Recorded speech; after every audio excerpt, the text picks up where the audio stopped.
I mean, that's what There the are- heroes are. Yeah. Barnacle, I had to bring it To down. news now, there are signs that senior counselor Steve Bannon is standing down in his feud with presidential advisor and son-in-law Jared Kushner. There's also word behind the scenes that the end is nigh. Over the weekend, according to the New York Times, the report that Kushner allies told the president of the increasingly unflattering coverage that Kushner is receiving from Breitbart News, the website that Bannon used to run. And at the Mercer Zone. And now anonymous sources tell Business Insider that Breitbart editors ordered staffers to stop writing stories critical of Kushner. A Breitbart editor responded that it's an absurd suggestion that they would muzzle critical coverage of any senior White House official. Jeremy Peters is with us. He's got a little bit more reporting on Jeremy, this. why don't you give us our reporting? I mean, what we're hearing right now is that Bannon is an island unto himself and that the end is near. I think there's a bit of a détente, Joe. It sounds like, from my reporting over the last 12 hours, the situation has thawed somewhat. Now, that doesn't mean that this is going to be easygoing, happy-clappy going forward here. But I think Bannon has been telling people, look, you know, I'm a bomb thrower, but I realize I can't toss bombs every day, and I've got to pick my battles more carefully. There's obviously a recognition that he got on the wrong side of Jared and Ivanka, which is a huge mistake. I mean, So, Jeremy, have you heard from insiders? What I heard from 3 different people. I don't understand. High up in the administration yesterday was they think that Bannon just, and I'll use the word that they're using inside the White House, quote, snapped.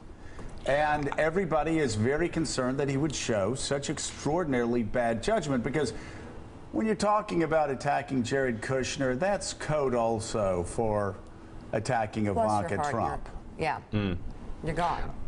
And I think that's why you're going to see him lay low. I think that's why you're hearing him tell people behind the scenes, I've got to pick my battles, and I know that. So whether or not that repairs the damage that's been done, I don't know.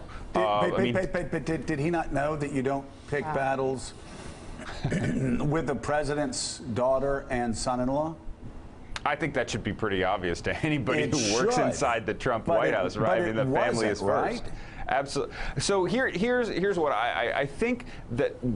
Well, from my understanding of the situation, this didn't really rise to the president's attention until he started reading all of the press clips about it. And once Trump saw that his internal disarray was becoming the story that was knocking all of the other achievements of last week, for example, the Gorsuch confirmation, the strike in Syria, that had in many cases overwhelmed the narrative that they wanted to tell, that's when Trump said to them, look, you guys work it out. I don't have time to deal with this. Fix it.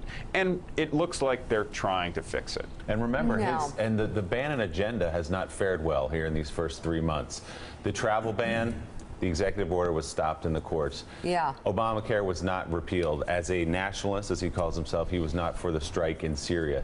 All of these achievements, or the lack of achievements that Donald Trump has had, have fallen against Steve Bannon. So it's not like he even has the weight to go into the president and say, get behind me, look what it's done for you so far. What they're seeing inside the White House are 2 things. One is that Bannon is attacking the Trump family through Breitbart, Roger Stone, and other sources. And they find that to be extraordinarily reckless. That's number 1. Number 2, Donald Trump is hearing Steve Bannon running around talking about his agenda. President Bannon. His nationalist agenda. And you know, you hear it. I've never seen anything like it before in Washington in my life, Mike. He's actually worked reporters so much that they are asking the question, well, what will Trump do if Bannon leaves? He won't have his nationalist agenda. We show the clips. Get the clips again. From 1987. We got the clips. Donald Trump being Donald Trump in 1987. When Steve Bannon was like, you know, I don't know what Steve Bannon was doing in 1987. Did he not make the classic mistake, though, of thinking that he knew Trump better than anyone and better than Trump knows himself? Because he has spent an inordinate amount of time, according to everyone you speak to over the past several months, and certainly since January 20th, indicating to outsiders that he made Trump president. Right. Yeah. That he molded his presidency, and now he can manipulate him He to do said what, it at what Bannon wants him CPAC to that do. he and Kellyanne got Trump elected, and he's telling everybody, if I leave, then there won't be the nationalist agenda. The New York Democrats will take over. Here's Donald Trump. Let's see. Circa 29 years. I'm not good with math. About 29 years before he met Steve Bannon. Donald Trump. Take a look. I see what's happening in this country where our so-called allies are just ripping us off left and right with Japan and Saudi Arabia and Kuwait. They're just ripping this country off.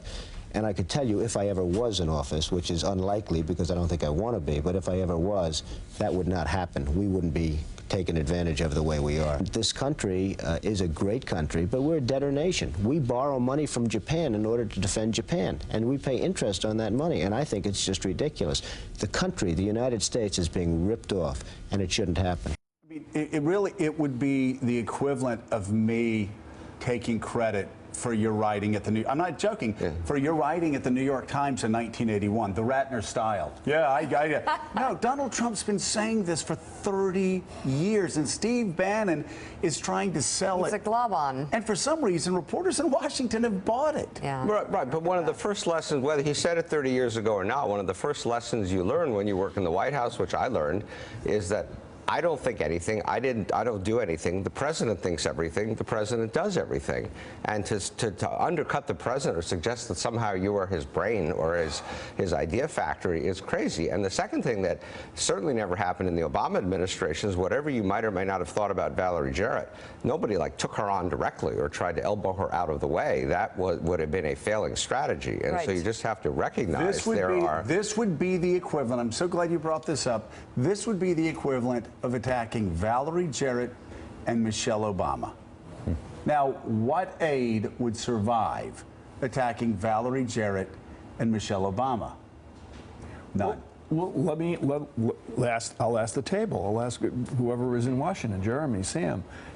Karl Rove had a lot written about him, you know, Bush's brain and all of that stuff. I never heard Karl Rove going around bragging that he was the guy behind Bush, that he was the guy who did this, and Bush really didn't do it, that he was responsible. Never heard that. And I will say this too, Sam, the Bushes, and I don't mean this to me in a demeaning way to Karl Rove, it's just a matter of history. The Bushes kept Karl Rove in his place.